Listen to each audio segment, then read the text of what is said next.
to review, especially if people are coming in late. Let me be one of the first to once again congratulate you on a great success in this competition. There was tremendous, tremendous competition, great participation, and so fighting for a top spot is truly truly wonderful. I know this is your first time with a gold medal on Kaggle. Yes, first one. Congratulations again. The way this call is going to work, I'm pretty much just in the background here, so I'll be going on mute, turning my camera off. I'm going to hand the floor over to the team at Ubiquant. I don't know if somebody in there may want to lead in Seth's absence, just to introduce around the room, introduce your team who's available. And then Ricardo, will hand it over to you if you want to share your screen and your presentation, Okay. and we'll have you walk through it. The Ubiquant team may say questions for the end, or they may jump in and ask them as they have them.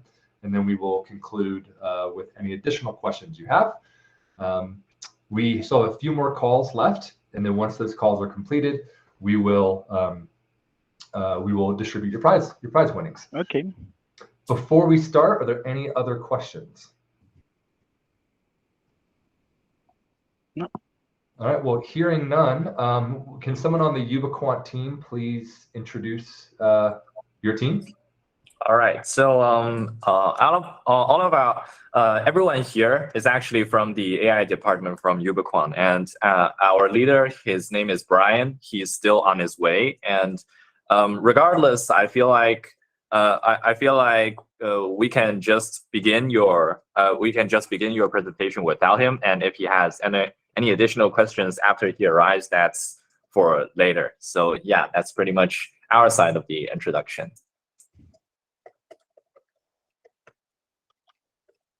Okay. All right, Ricardo, we'll hand it over to you.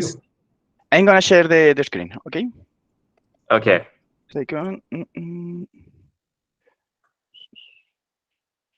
This one. Okay. Let me know if you are able to see my screen. Okay. Yes, we can see it now. Yes. Oh, okay. Thanks. As I said before, my name is Ricardo Colomer. I'm from Spain. Okay. And I think first I have to apologize for my English. It's my first meeting in English. And I will try to make myself clear and try to explain everything. Okay. All right, it's all right. Okay. First, I'm working as a data and process administrator. I'm not really a data scientist. I don't work as a data scientist. For me, Kaggle is a hobby. I really like, I spend a lot of time playing with Kaggle, and I really like this kind of competitions. I just found machine learning when I did some Python's course, and I think this is my background. I used to work with SQL, performance checks in the databases and these kind of things, but nothing related with machine learning. Okay. The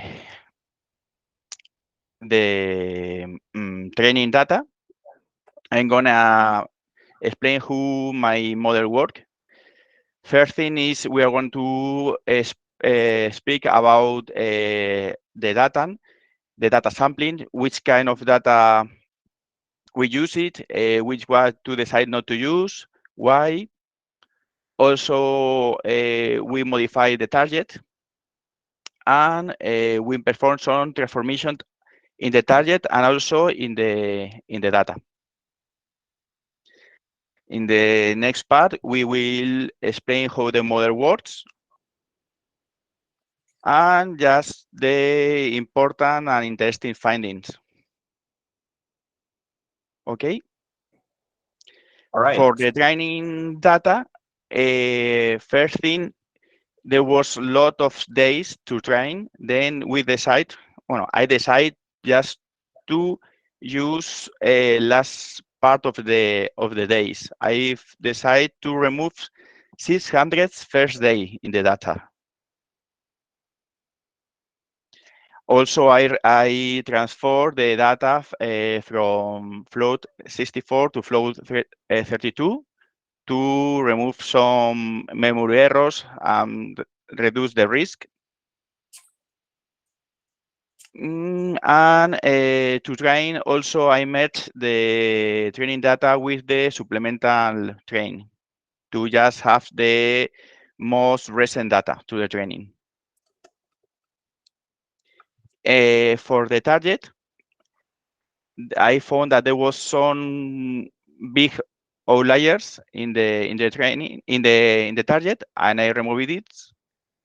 I decided to remove the targets if they were bigger than 8 times the standard deviation. Also, checking the target, I found that was already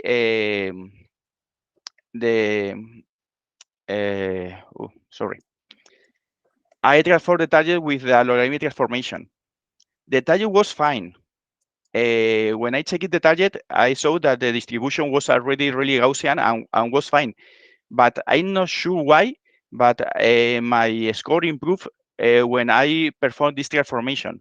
Normally, in other competition, working with shares and this kind of data, the data wasn't really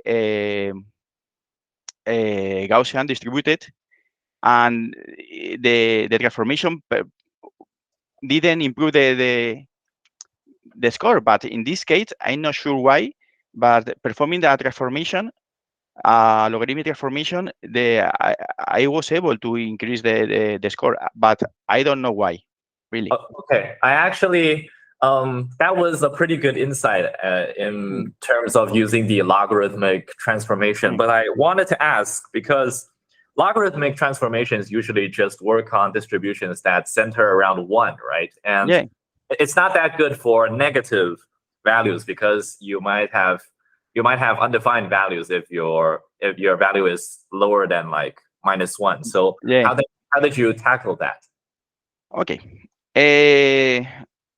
One second, because I have here this. I was sure that I have no negative. I didn't transform with negative data. What I did in the model was use the option of first clip.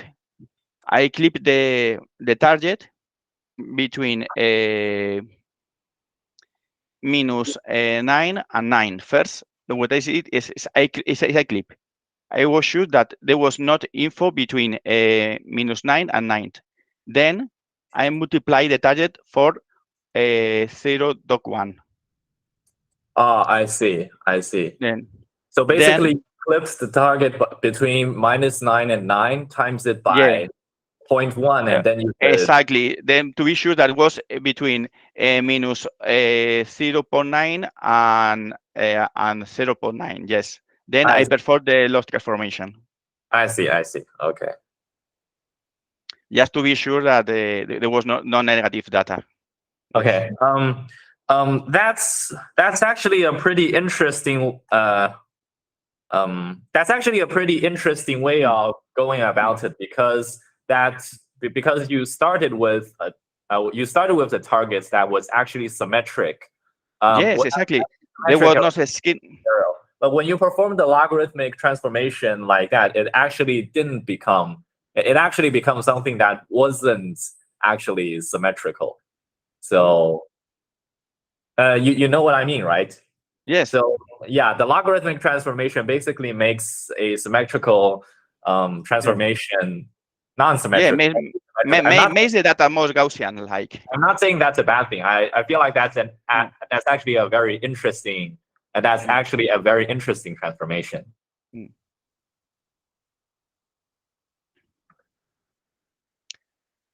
But I don't know exactly why, because normally where the data is really scarceness, I perform the transformation to reduce this scarceness, and but the data, the target was really good. It was fine. I just tried to perform this kind of test, and it works, but I don't really know why. Sure, it's all right. It's all right. Yeah. Please continue. Okay. For the training data, I checked the 300 original features. I think this data was really good. I try to reduce the number of features with PCA or also with autoencoders, and didn't improve every time I try to change this data, the score was really bad. I think the data you provide was really good. It was fine. Also, checking the data, I didn't find there was other Kaggles that found it. There was already some feature that was how do you say, it was related with the score, was sorry,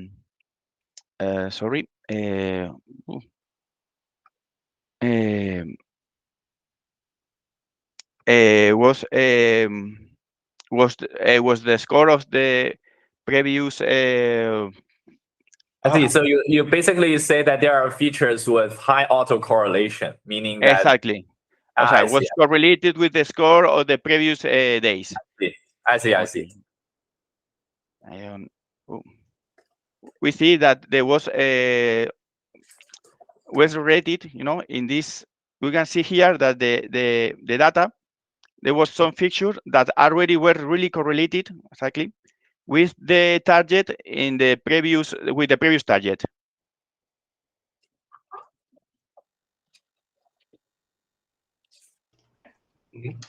Oops, looks like we lost Ricardo. I'm sure he'll join back here in just a moment. Yeah, sure.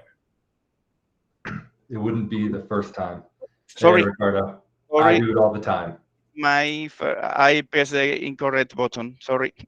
It's all right. It's all right.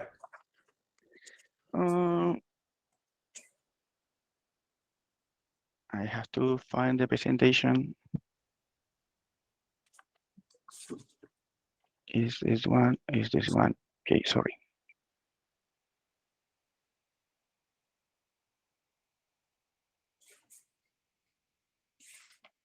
Okay, 1 second. Okay, I think I'm back. Okay.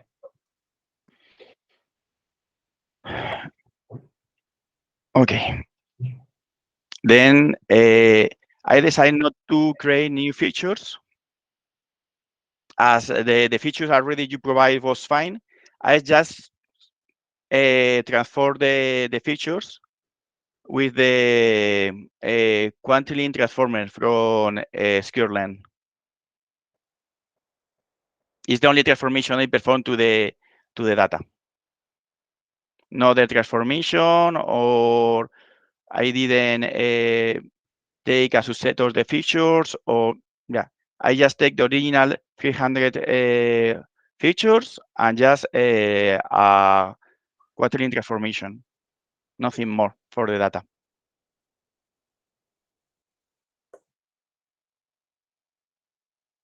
Okay.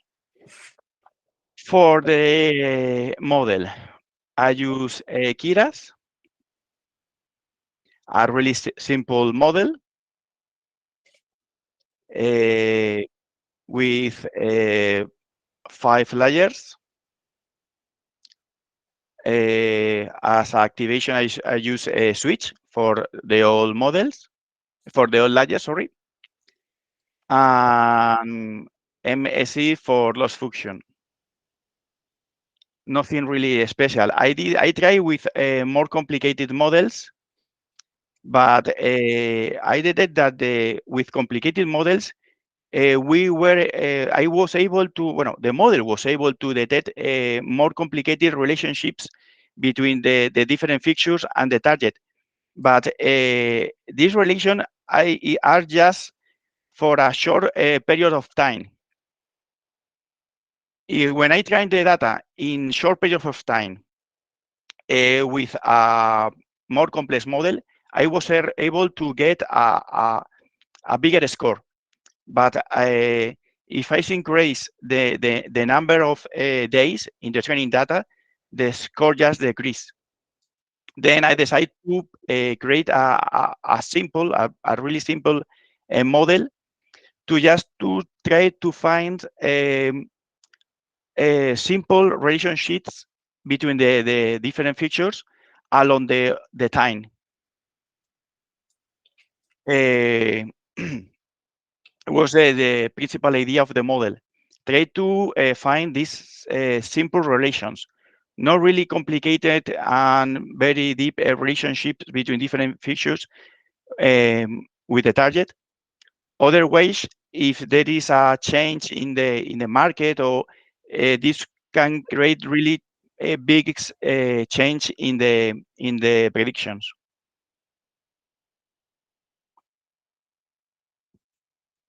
And for the evaluation, I use just the correlation, the Pearson correlation. The model was really simple, just 5 layers, and with this size of neurons, and was really simple. What I said before, when I try to use more complex models, I get best performance. But if I test it in a short period of time, as we increase the time periods for the training, the score was really bad. I tried also with other kind of model, but I think Kira's was for me was the best one. I actually wanted to ask, did you actually try the tweaking with the number of neurons in each layer, or like reducing the number of layers? Did that actually help with the eventual score? I actually increase and reduce the number of layers, also the number of neurons. I didn't get really difference, you know. The difference, yeah, I try with I think with not really reduce. I think I add one more layer, and I remove one layer, and I didn't get difference in the score. It was the difference in the score was just a minimum with this kind of change. I try to, what I say before, I really didn't try to perform we say to get the best evaluation, you know, to get the best performance for the model, because if I create a most complex model, if I try to overfit the results, you know, I don't know if in the future I'm gonna get. The idea is not overfit the model, just to try to find some simple relationship between the feature, not try to get the most complex relationships, because this does just work for a short period of time. I try to create something in general. You know, we are checking, we are training for data for more than 2 years, and we are going to predict data in the future, and the market changes a lot. Then, if I create a model that try to get all these relationships, I really don't know how it's gonna work in the future. I just try to make a really simple model. I try models with I get much more better performance, but I decide to for the final submission, I just select the simplest one.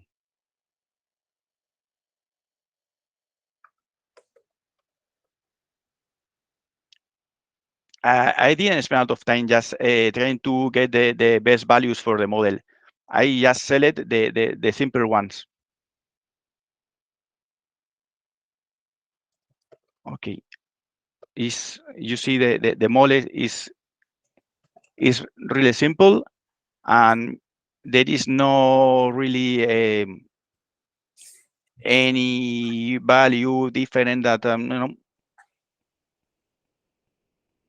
see, I can get better performance in the evaluation, but I decide just keep it simple.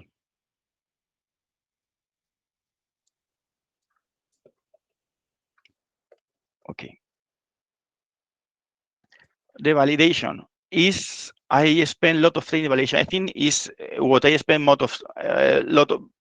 of the time. Choosing the cross validation.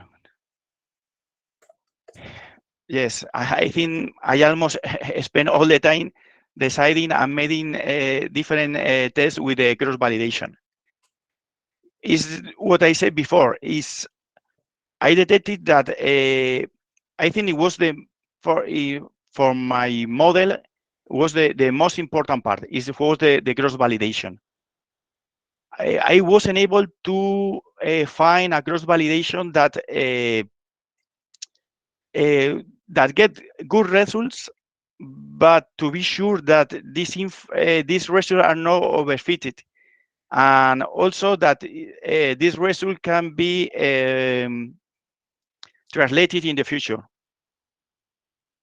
Then I create my custom cross validation. For this cross validation, I train just with the 25% of the data. Is just for each fold. I divide the data in. I create 20 folds, and each fold I use just 20% of the data for training. Just really bit data for test, just 5%, and I don't use for the training or test 70% of the data. Then I almost for each fold I didn't use lot of the data. Was something like this. The yellow one is the part I use for training, and the blue one is the one using for the yellow one is the data used for validation, and the blue one is the data using for training. As you can see, almost every data is poor. There are each square is 1 day. Then I train in odd days, just leaving 1 day off.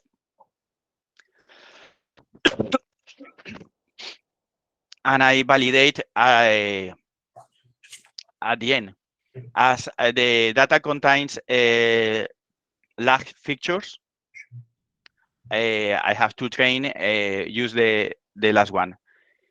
This data, there is just overfit in this kind of validation, as the feature contains the data train contains some features that have more than 20 days of lag feature, or there are some, but the model overfit. But I think it was, I have to find a point between overfitting and left too much time between the training data and the validation data. I have to find a middle point. I know that is I'm being overfitting the model, but I have to find this point. The point was 20 days and 10 days of purchase data. I overfit just a little bit, but this allowed me to create a cross validation that I'm validating and training over whole data all the time. Then it's allow me have a really similar faults. Otherwise, if I purge or if I train or validate with last information, or last days of the training data, there's gonna be a really difference. The models are really different. When I try to use different cross validations, I detect that the models were really different, and the behavior was really different. It was really strange because if between 1 month and 2 months later, the same model training with different data, it looks like if the model was totally different, it was how is possible? It was really difficult to perform this part of the competition, because models training exactly the same model with the same data information from data from 1 month from a different month create really different models with really different predictions. Then I decide to create a model with data from the beginning to the end, but with this kind of separation, 10 days between training and validation. No, 10 days, no, sorry. 10 days between one fall and the next one, and just evaluation with really a small quantity of data. And this worked for me. I think this was what I spent more time and was the most interesting finding. As I said before, target is already mean-centric, is very symmetric, is normally distributed, but logarithmic transformation provides the prediction. Was when I check in the target, I say for me was really strange. See that it works. The logarithmic transformation works, but it works, and I decided to just to perform it. That the other thing that the data contain lack features, then I decide not create new features and use all the data. And the custom cross validation was what I spent more time. And it's all. I see. You have questions? Yes. Could you return to the graph where you showed us the cross validation? Yes. Yeah, the folds of the cross validation. Yes, exactly. Yeah. So you represented the training sets, the blue ones with checkered patterns. I'm assuming that means that you're subsampling from a consecutive time period instead of using the entire data from a time period, right? Yeah, exactly. Why did you do that? Was it because it prevented overfitting? Sorry, the last part. What you say about overfitting? Why did you choose to subsample your training set instead of using the entire data from this consecutive time period? Why? I use just some days. Yes. I really don't know.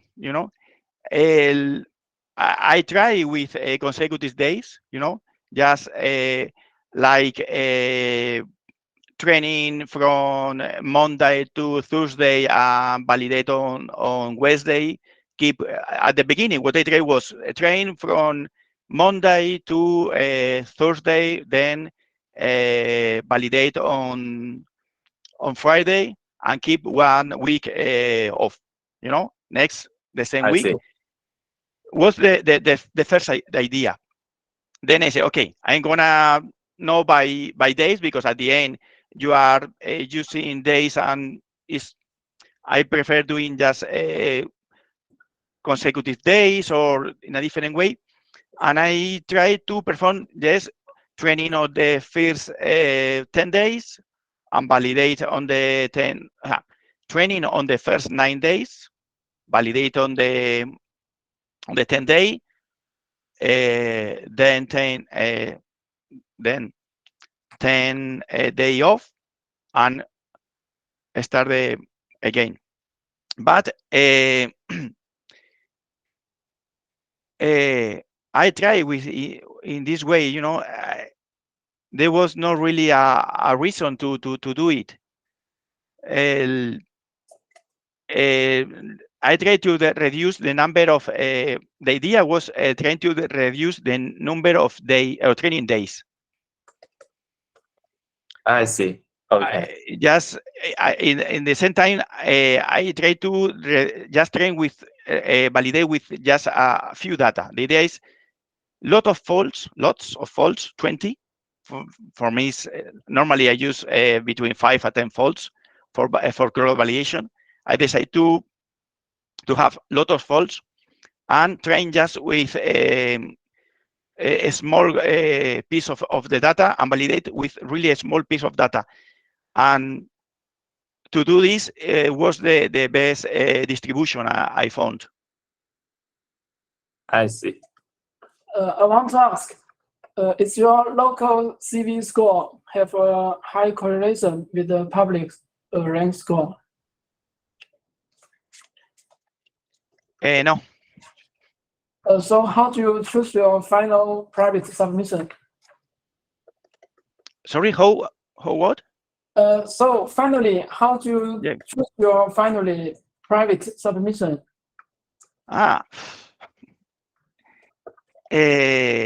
The idea was just to make a model as much as stable as possible. I just submit the really simple model with just few transformations.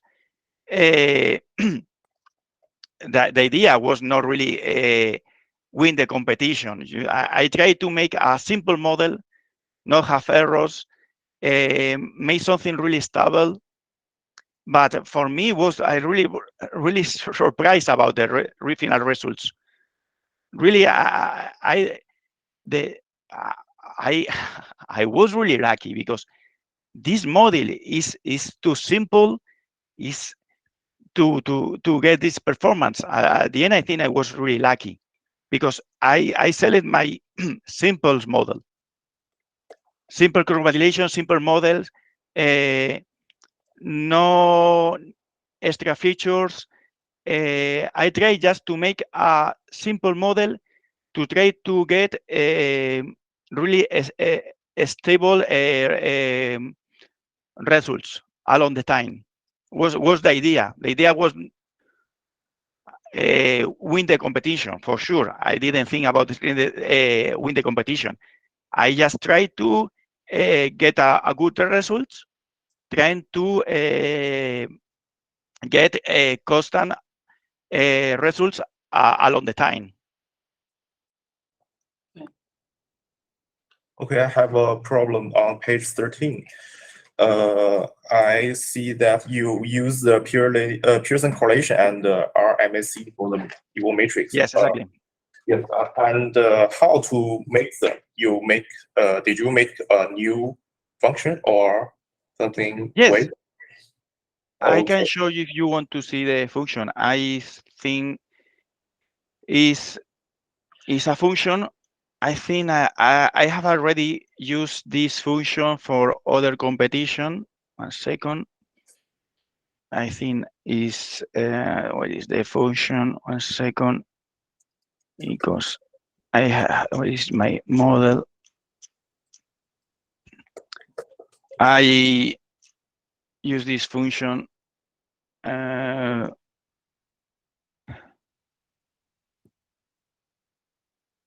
second. Because is what is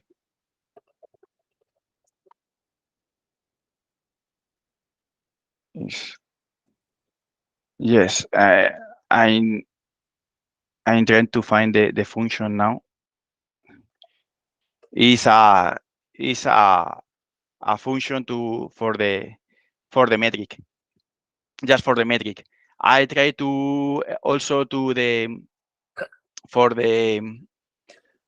create my own function for the loss, but it was really slow.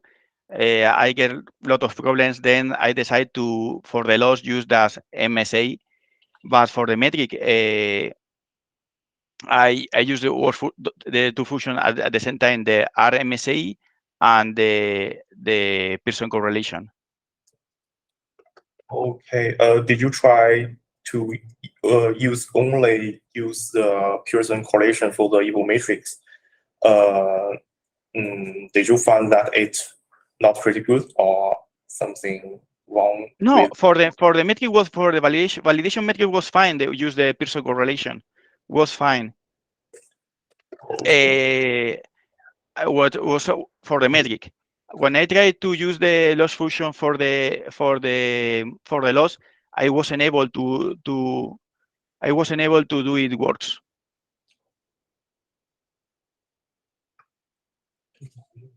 Okay. I'm gonna share just the.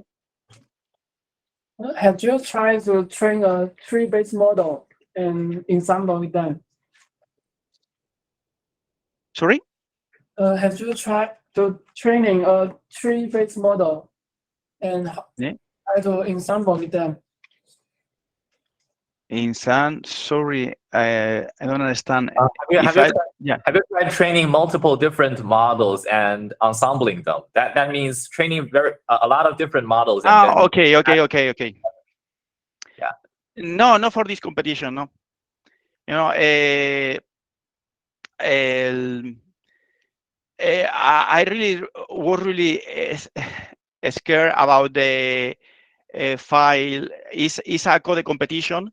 Then in previous competition, I have some problems with complicates different models, assembling, and these kind of things. And as I said before, I try to do just one simple model. It's all. Also, I didn't have a lot of time to check with different models. But no, I didn't try it.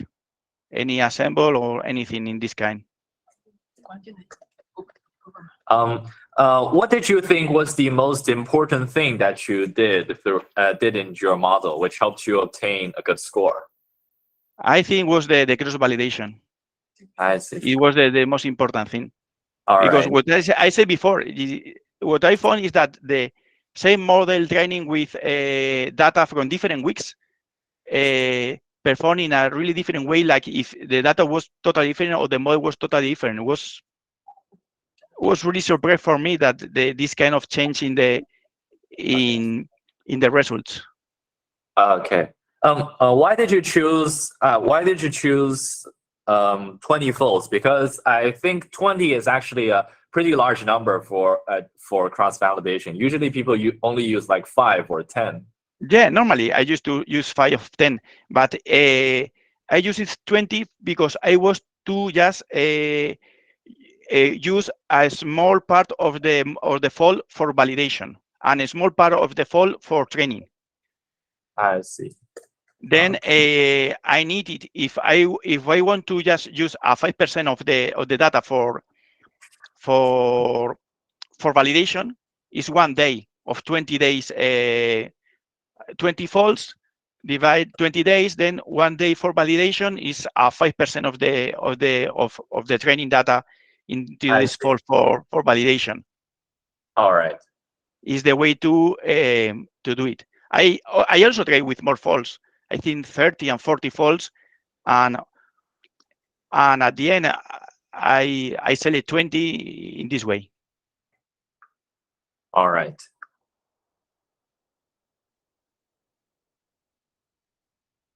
I think that's all the questions that the interviewers right here wanted to ask. Thank you very much for your for your introduction. Okay, you're welcome. Ricardo, do you have any questions for us? Either the Kaggle team or the Ubiquant team? No, really. All right. Just trying to be patient with my English because I know I have Yeah, to improve it. It was good. It was very good. Uh, Thank you. Well, with that, we will wrap up the call here. Ricardo, once again, congratulations. Thank you for a great presentation. After a few more of these calls have concluded, you will see some prize money heading your way.